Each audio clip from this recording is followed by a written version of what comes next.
warahmatullahi wabarakatuh.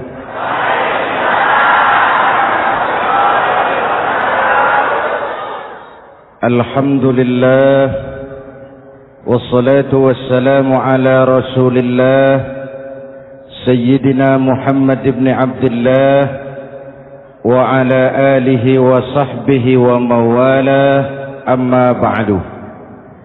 Saudara-saudara kaum muslimin di seluruh tanah air, hari-hari pada minggu akhir Ramadan kita bersama-sama menyaksikan sebuah fenomena tentang pindahnya kegiatan umat dari masjid ke pasar, dari masjid ke terminal, dari masjid ke stasiun, dari masjid ke bandara. Apa boleh buat, itulah wajah kita. Bahwa lebaran artinya mudik, bahwa lebaran artinya baju baru dan makanan. Lebaran berbeda dengan Idul Fitri. Lebaran adalah tradisi yang setiap kita boleh ikutan. Siapa saja boleh ikut lebaran, tapi tidak tiap orang bisa merayakan Idul Fitri. Mau puasa atau tidak puasa, boleh lebaran. Tidak dilarang sama petugas keamanan. Mau ibadah Ramadan atau tidak melaksanakan ibadah Ramadan, boleh ikut lebaran. Tapi tidak berarti merayakan Idul Fitri. Karena selalu ada kos dari apa saja yang kita lakukan. Saya mau cerita, mau dengar nggak? Ada dokter gigi, dokter baru. Satu sore praktek, pasiennya 4 orang nunggu duduk jejeran. Dipanggil pasien pertama, diperiksa, berlubang giginya, dicabut tanpa dibius. Namanya dokter baru. Pasien ini teriak, aduh sakit dok, tidak kuat, sakit. Teriakannya keras sekali. Pasien yang 3 orang yang nunggu gemeter, lari semua. Selesai dicabut, diobati, selesai, tanya, sudah selesai dok? Sudah mas. Berapa biayanya? 200.000. Loh, biasanya kan 50.000, kok 200.000? Biasanya sih memang 50.000, tapi siapa suruh kau teriak? Yang 3 lari.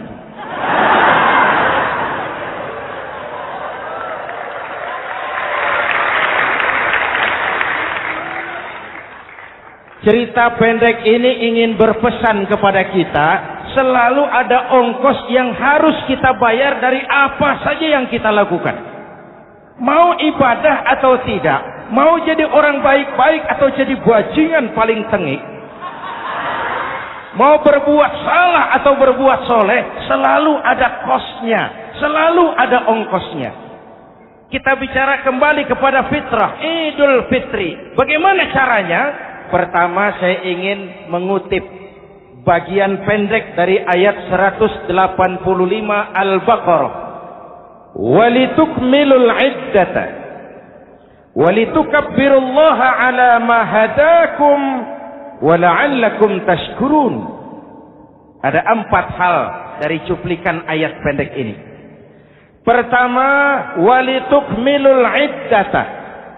Hendaknya engkau sempurnakan jumlah bilangan hari puasamu. Berpuasa sebulan penuh.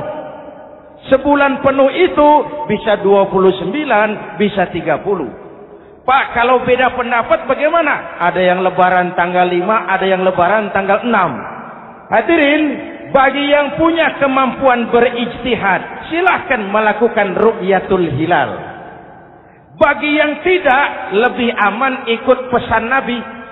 Apa pesan Nabi? Fa iza ikhtalaftum fa alaikum bisawadil a'zam ma'al haqqi wa ahlihi. Kalau kamu berbeda pendapat, ikut golongan terbanyak yang benar dan ahlinya. Jadi walaupun banyak, kalau tidak benar dan bukan ahlinya, nggak usah ikutin. Banyak benar dan ahlinya. Contoh, 100 insinyur berbeda pendapat dengan 10 kiai tentang doa kunut. Yang diikuti pasti 10 kiai, bukan 100 insinyur. Betul? Atau sebaliknya, 10 insinyur berbeda dengan 100 kiai tentang konstruksi jembatan. Yang diikuti tentu 10 insinyur, benar dan ahlinya. Maka yang paling aman, kita punya Departemen Agama. Departemen Agama punya ahli dari MUI, dari Nahdlatul Ulama, dari Muhammadiyah, dari Al-Wasliyah, dari Syarikat Islam, dikumpulkan melakukan ru'yatul hilal. Yang paling aman, dengerin saja pengumuman Departemen Agama.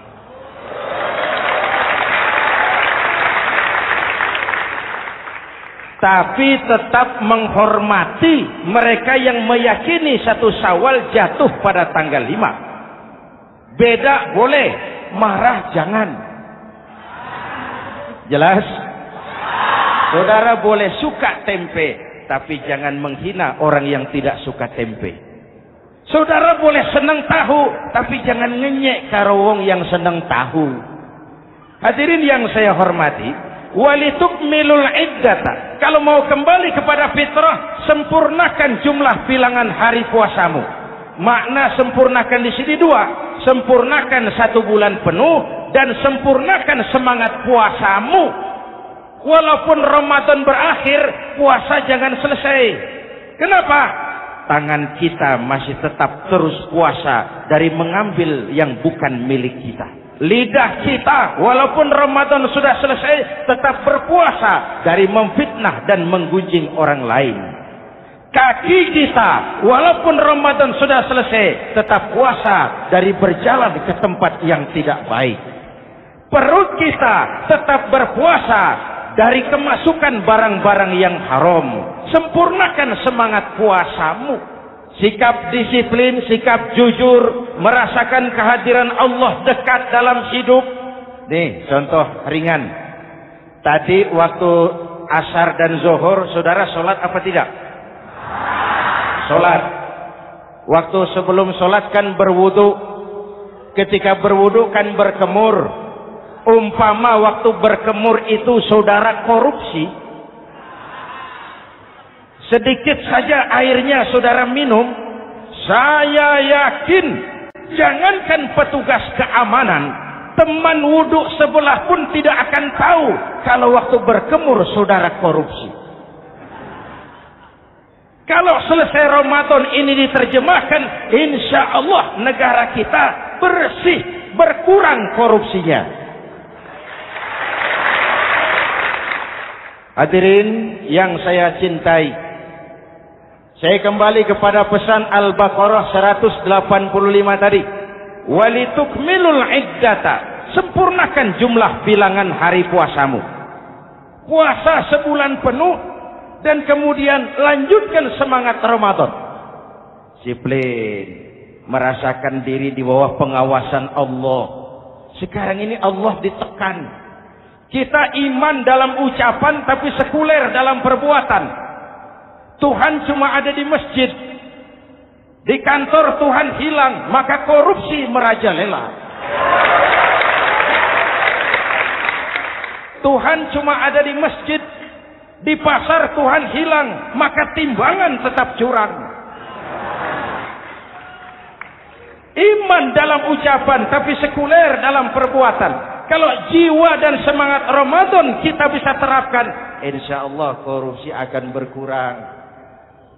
Sekarang kan kita prihatin, yang tadinya teriak-teriak wong cilik malah ribut rumah mewah. Yang tadinya teriak-teriak rakyat kecil, sekarang malah ribut soal villa 5 miliar. Ini kan menyedihkan, memilukan dan memalukan. Tidak punya sense of crisis. Nah, saya juga nggak tahu apa itu. Udah dengerin aja, kenapa sih? Usil bener. Padahal ekonomi kita masih terpuruk. Lapangan kerja sulit. Jumlah pengangguran rata-rata 2 juta orang per tahun. Lapangan kerja baru sulit terbuka karena investor jangankan yang dari luar mau masuk, yang di dalam siap-siap keluar. Terakhir kita dengar Sony, pabrik elektronik besar, mau cabut lagi pindah invest ke Taiwan, menyusul pabrik silet yang di Ciputat itu. Ketika ditanya apa investasi di Cina lebih murah, tidak, dia bilang lebih mahal, cuma lebih pasti. Di Indonesia murah, cuma mejanya kebanyakan. Biaya siluman, namanya siluman nggak karu-karuan. Keluar uang banyak, urusan tidak pasti, capek. Disahkan undang-undang penyiaran yang justru ditolak oleh masyarakat penyiar sendiri. Industri penyiaran bakal kolaps. Karena sekarang ini boro-boro mereka industri televisi mau break even point, mau pulang modal, dengan ke depan bisa bangkrut. Akibatnya bisa kita pastikan jumlah pengangguran makin bertambah. Hadirin yang saya hormati, kita memang setuju jangan terlalu mengadopsi siaran-siaran televisi dari luar. Kita harus punya filter. Tapi pada sisi yang sama, kita juga harus memperhatikan lapangan kerja buat rakyat kita ini. Walitukmilul iddata, sempurnakan jumlah bilangan hari puasamu. Kalau jumlah hari puasa sudah sempurna, tuntunan yang kedua dari Al-Quran, walitukabbirullah, hendaknya engkau agungkan nama Tuhanmu. Takbiran. Takbiran itu bisa sendiri, bisa berjamaah, bisa di rumah, bisa di masjid, bisa di surau, bisa dengan pawai keliling, asal dilaksanakan dengan tertib dan tidak mengganggu lalu lintas umum. Prakteknya yang terjadi, pawai keliling itu mengganggu ketertiban umum, perang petasan, mengganggu lalu lintas. Terjadi macam ada yang takbiran bawa bendera partai. Inna lillahi wa inna ilaihi raji'un. Ini takbir politik. Hadirin yang saya hormati, kalimat takbir dalam kondisi kita, saya ingatkan kepada satu ungkapan Bung Tomo. Bung Tomo, pelaku sejarah, tokoh 10 November yang dikenal sebagai Hari Pahlawan, dalam satu pidatonya saya ingat pernah berkata, andai kata tidak ada kalimat takbir, ini ungkapan Bung Tomo, andai kata tidak ada kalimat takbir, saya tidak tahu dengan apa saya harus menggerakkan putra-putra terbaik bangsa untuk bangkit berjuang melawan penjajah.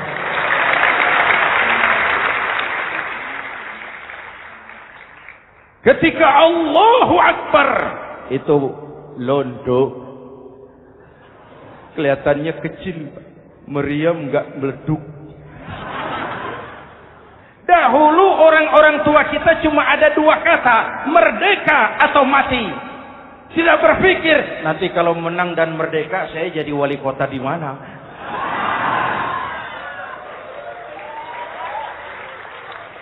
Kalimat takbir, bangsa ini harus bangkit dari keterpurukan.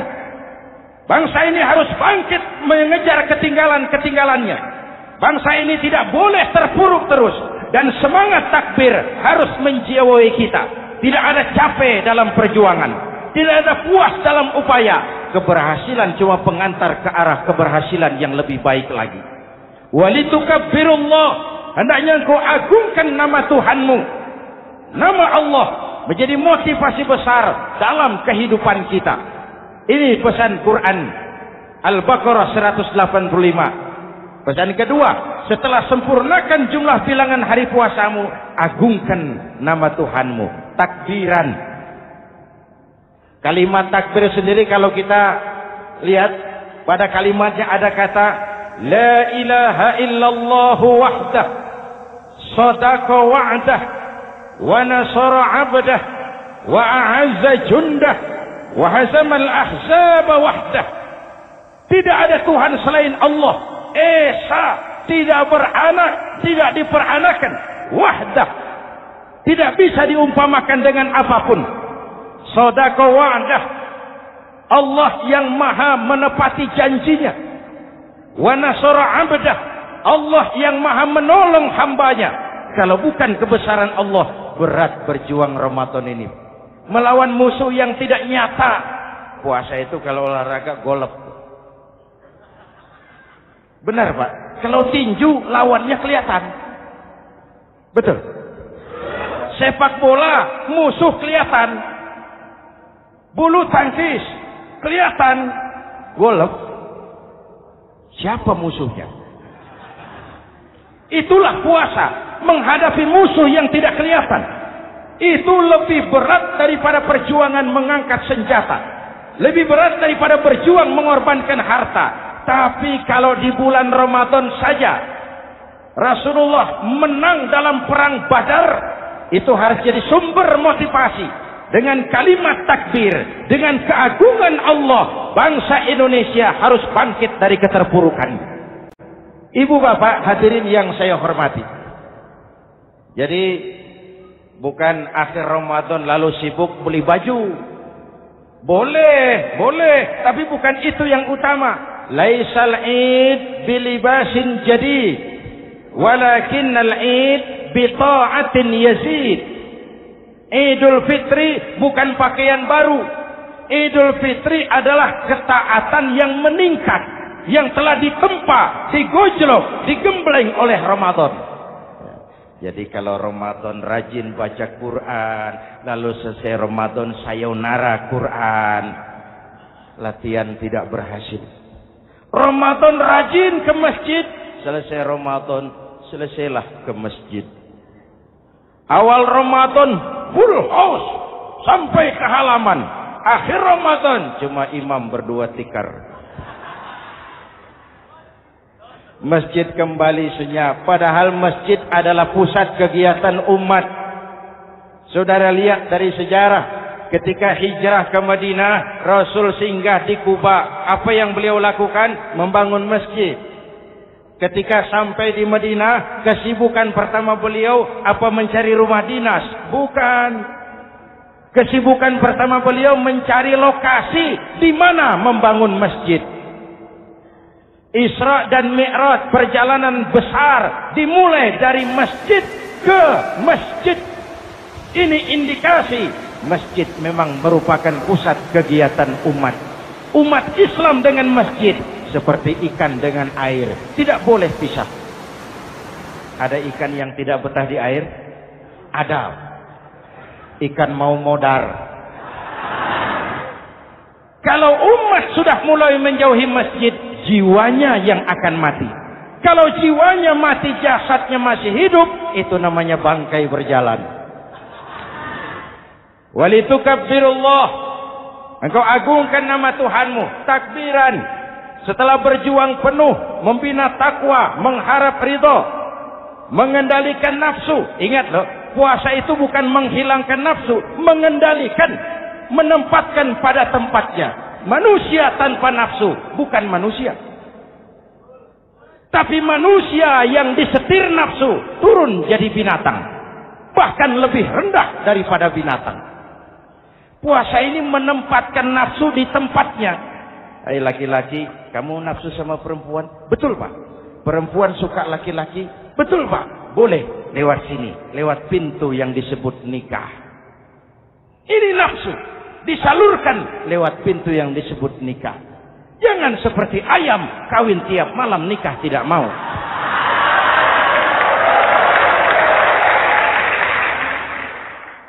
Hai manusia, nafsu kepada materi, kepengen kaya? Iya Pak. Boleh. Usaha yang halal, jual beli yang halal. Wa ahallallahu al-bai'a wa harrama riba.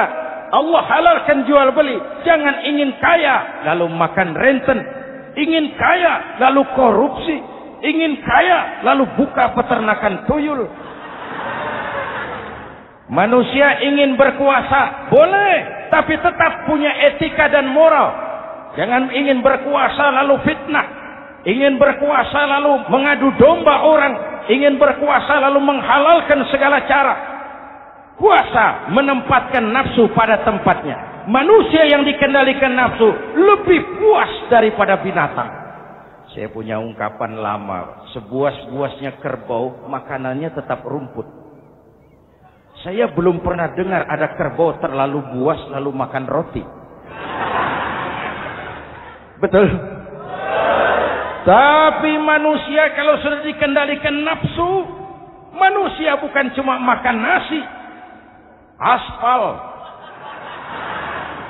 semen, kertas, minumnya solar, jauh lebih puas daripada binatang. Inilah puasa. Arep nguwong ke wong, agar manusia itu jadi dirinya, fitrahnya, jangan dikendalikan oleh nafsu.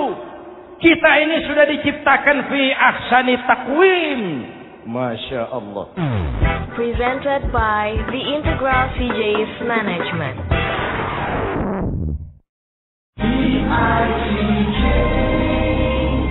Hadirin, yang ketiga pesan Al-Baqarah 185 tadi.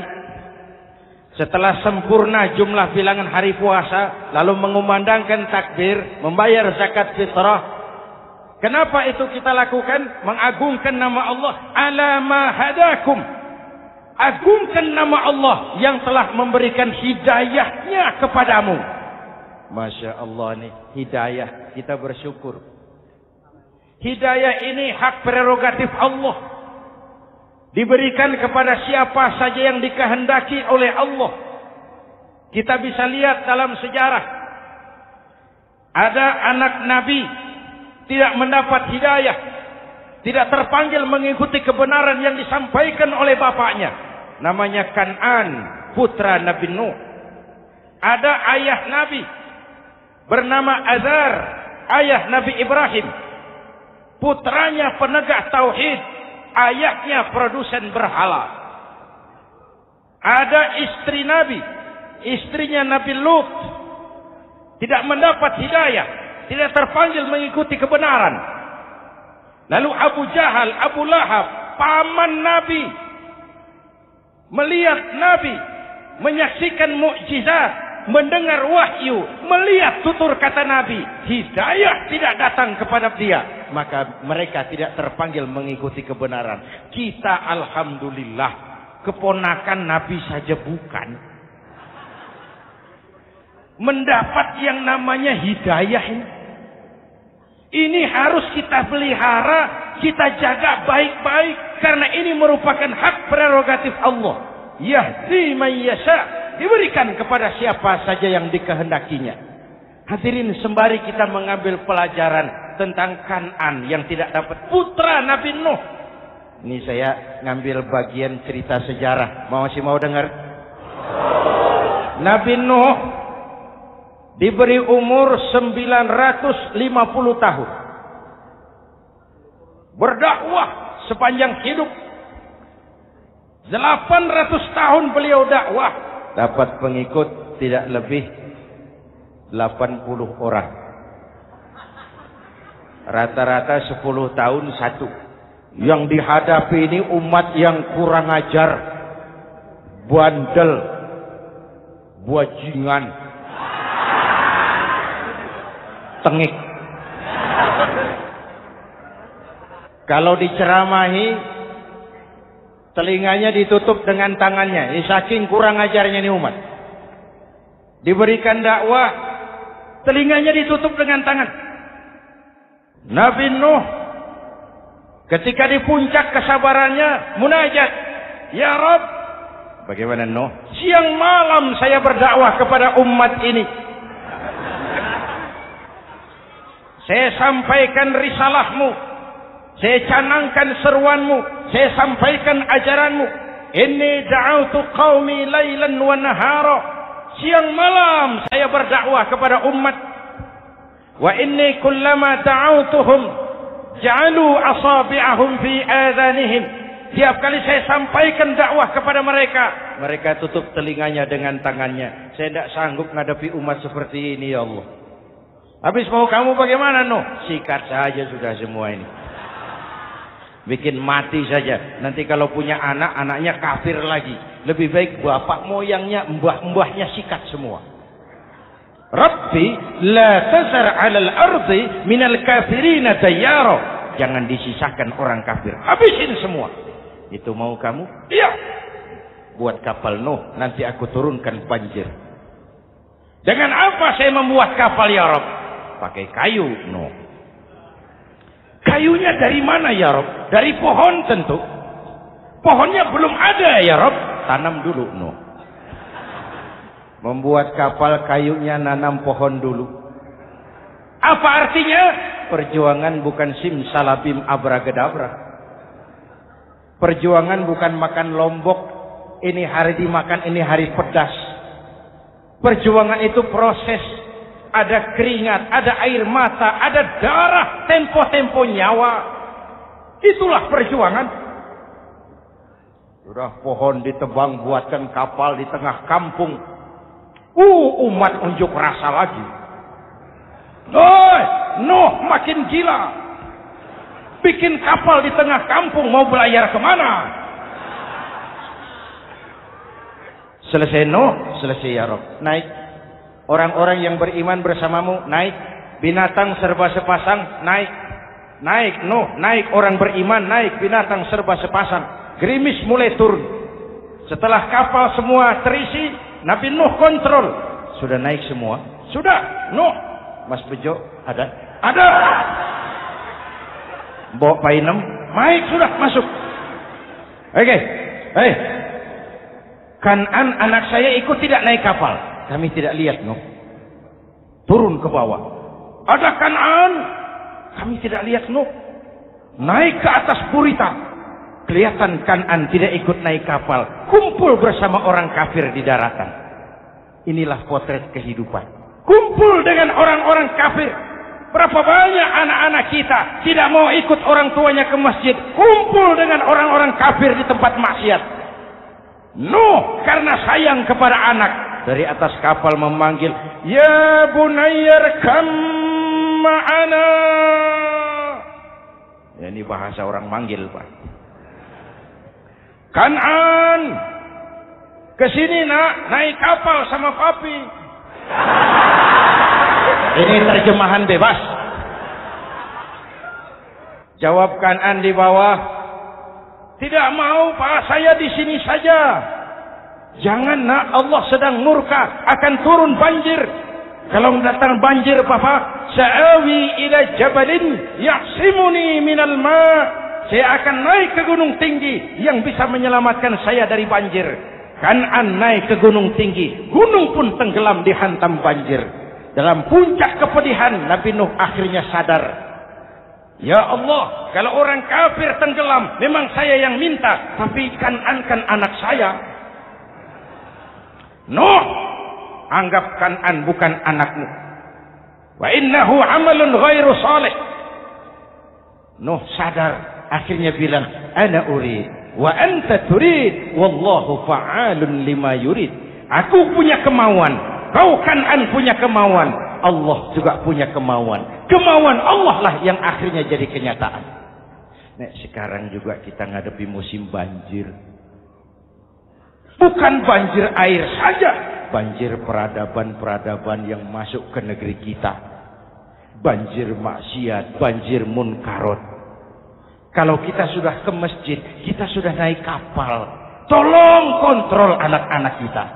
Tolong kontrol tetangga kita. Ayo naik kapal. Banjir.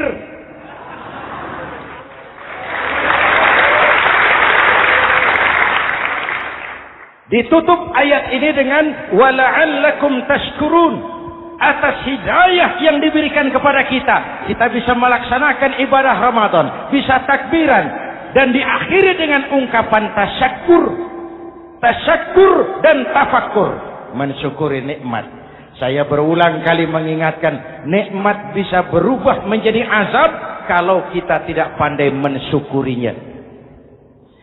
Bayangkan Pak, tahun 87-an kita itu jadi negara yang berswasembada pangan.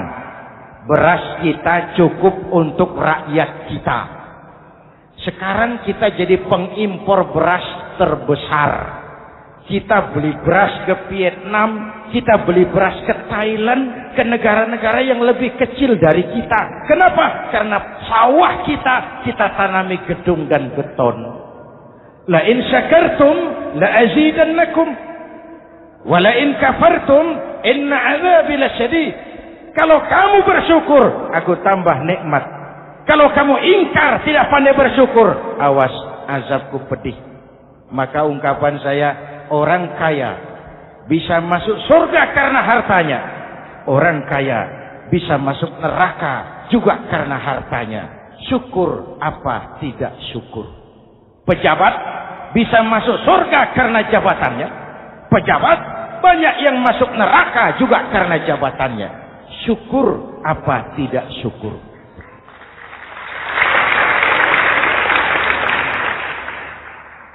Orang alim, kiai bisa masuk surga karena ilmunya.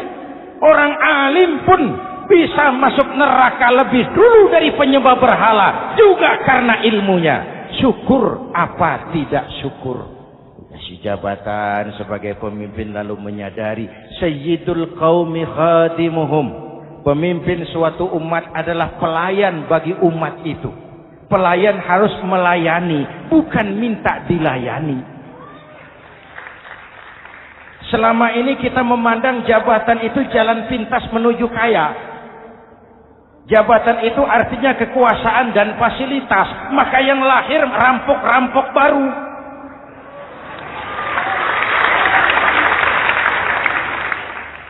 Jabatan adalah alat untuk pengabdian di tengah rakyat yang sedang susah, di tengah negara yang sedang terpuruk.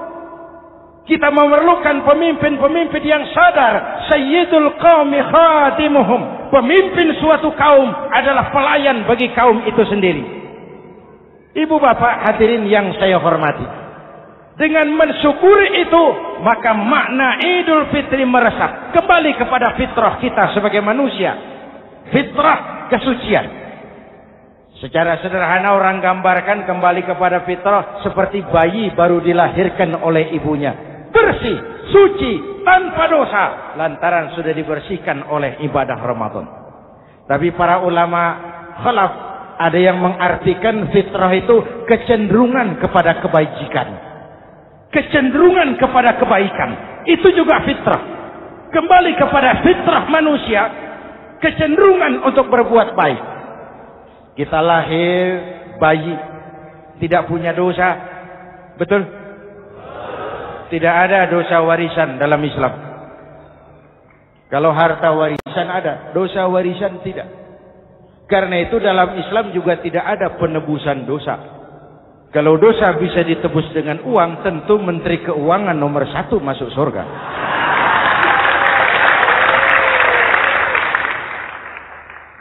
Dosa dalam Islam ditebus dengan taubat. Langsung kepada Allah, sonder calo. Hadirin yang saya hormati, kembali kepada fitrah seperti bayi baru dilahirkan oleh ibunya. Bersih, tidak punya dosa kepada Allah lantaran sudah dibersihkan oleh ibadah Ramadan. Soalnya kemudian kita kan tidak hanya bersalah kepada Allah, kita ini juga bergaul dengan sesama manusia. Betul? Sebuah hadis, sahabat ditanya oleh Rasul, "Atadruna manil muflis?" Saudara-saudara, tahu kamu siapa orang yang bangkrut? Oh Rasul, orang bangkrut yang tidak punya uang. Orang bangkrut yang tidak punya harta. Salah kata Rasul. Innal muflisa min ummati. Yang bangkrut dari golongan umatku, yang besok di hari kiamat datang menghadap Allah dengan membawa pahala solat, membawa pahala zakat, membawa pahala haji, membawa pahala sedekah pada satu pihak. Sementara pada sisi yang lain sebelah kiri, orang ini juga datang membawa kesalahan karena pernah mencaci maki orang, pernah memfitnah orang, pernah memakan harta orang dengan cara yang zalim. Satu sisi bawa kebajikan, sisi lain bawa kesalahan. Kalau ini yang terjadi, bagaimana nasib kita, kata Nabi? Tuhan, ini pahala solat saya, ini solat yang wajib, ini yang sunnah, rawatibnya, nawafilnya. Datang orang, sebentar Tuhan, apa? Dia memang rajin solat, tapi saya pernah dicaci maki. Hancur nama saya, remuk hati saya. Di dunia saya tidak bisa membalas karena dia lebih berkuasa. Sekarang saya menuntut keadilan. Betul? Ya Tuhan, sini pahala solatmu, kasih orang yang kau caci maki. Tuhan, ini pahala puasa saya, yang wajib Ramadannya, sunnah 6 hari Syawalnya, Senin Kemisnya. Ini Tuhan. Datang lagi, sebentar Tuhan. Kenapa? Dia memang rajin puasa, tapi saya pernah difitnah tanpa benar, dicorengkan arang ke dahi, hancur nama saya karenanya. Saya menuntut keadilan karena di dunia waktu itu cuma banyak pengadilan, tapi tidak ada keadilan. Benar? Benar. Pahala solatmu kasih orang yang kau fitnah. Tuhan, ini pahala zakat saya. Datang lagi, Tuhan, dia memang suka zakat, tapi korupsinya lebih besar dari zakatnya. Untuk keadilan, sini pahala zakatmu kasih. Kalau habis pahala kebaikan, orang yang menuntut masih banyak, diambillah dosa orang yang kita sakiti, diberikan kepada kita. Pahala dipreteli, dosa diberikan. Apa enggak bangkrut? Ibarat orang dagang, modal habis, tagihan hutang datang terus. Kenapa? Orang ini cuma baik hubungannya kepada Allah, tapi tidak baik hubungannya dengan sesama manusia. Karena itu, dalam konteks dengan fitrah, manusia makhluk yang fitrah. Apa fitrah itu?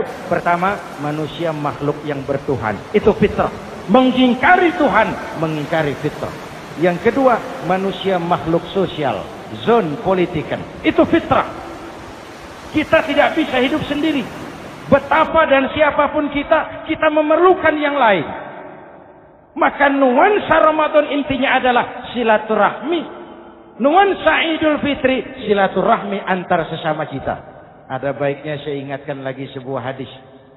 Masih mau dengar? Selesai sholat Id, sahabat mendengar Rasul mengucapkan amin 3 kali. Amin, amin, amin. Ya Rasul, ada apa? Tadi turun Jibril selesai sholat. Mau berdoa.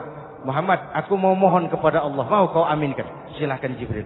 Jibril doa, Rasul amin. Doanya 3 macam permohonan, maka Rasul 3 kali mengucapkan amin. Kalau sudah Jibril yang doa, Rasul yang amin, apa ya doanya ditolak? Apa isi doanya? Yang pertama, ya Allah, doa malaikat Jibril.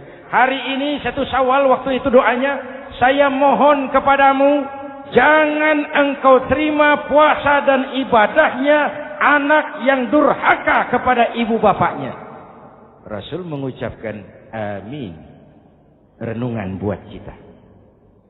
Itu sebabnya barangkali sesibuk-sibuk di Jakarta masih mau mudik nemui orang tua. Yang kedua, ya Rabb, saya mohon kepadamu, jangan engkau terima puasa dan ibadahnya istri yang durhaka kepada suaminya. Amin. Kedengaran, Bu? Ada ibu-ibu tanya, Pak, kalau suami yang durhaka sama istrinya bagaimana? Hadisnya tidak menjelaskan itu, Bu.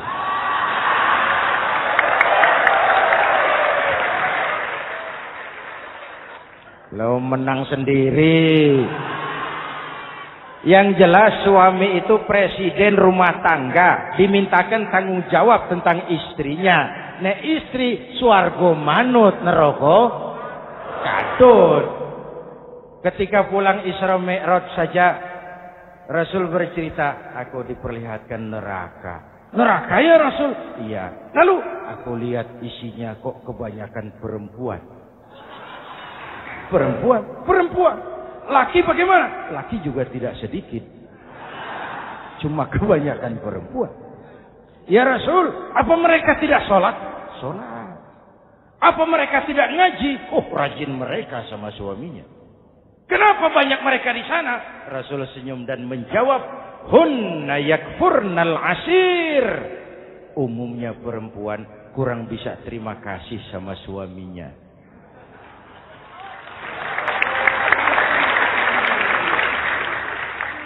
Ini penyakit turunan.